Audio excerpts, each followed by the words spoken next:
Hello and welcome to NewsHour Live from the BBC World Service in London. I'm Rebecca Kesby.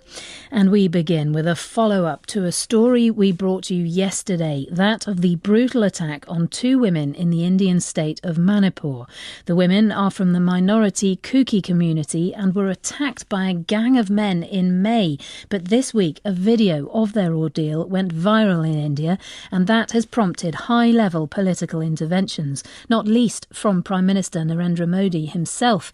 Yesterday, he said the episode had shamed India and demanded justice for the women. Today, police in Manipur have made 4 new arrests relating to the case.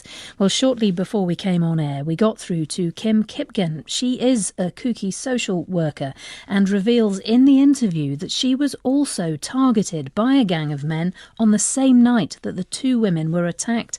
But she began by telling me how big a story this has been locally before footage of the women being forced to parade naked amid a group of men went viral.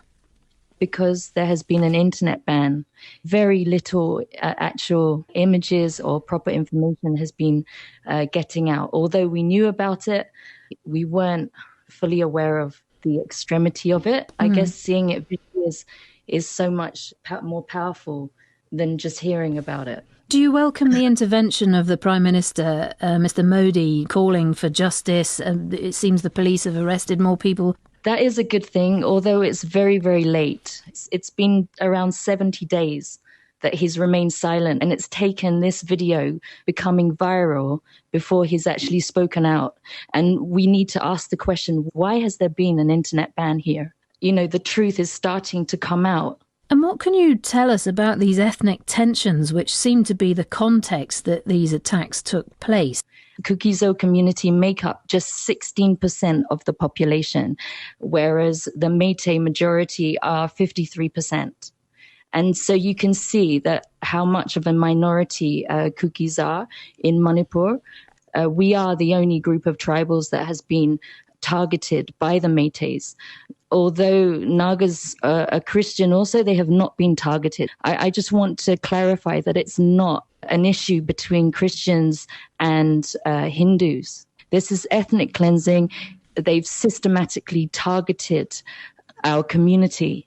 And it is state-sponsored. You can, from the video, there were state police standing by watching this happen. You're not the first person to tell NewsHour that. We heard from a lawyer yesterday who said the exact same thing.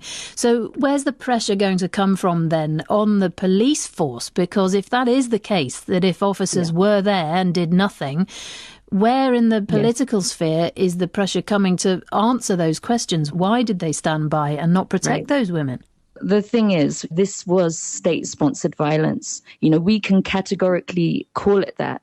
Meiteis not only are the majority population, they hold the most power in local government.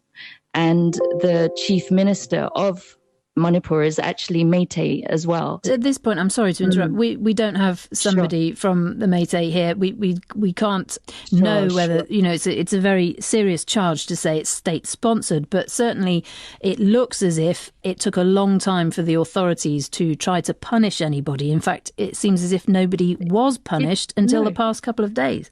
Exactly. And it's only because the video has gone viral and it's gone international that we're hearing from even the Prime Minister of India, which is so sad to have to say that. Unfortunately, it does start from the top. The state police only act.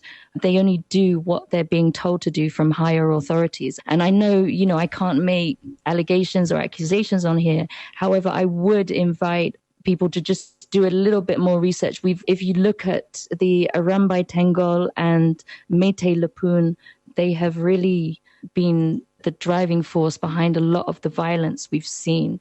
Although we are safe here, deeper inside Kampopi district, we have many thousands of displaced people among us. You know, I've spoken to many of them about their eyewitness testimonies of what they've seen happen as their villages were attacked, as their homes were burnt down, and as they had to flee.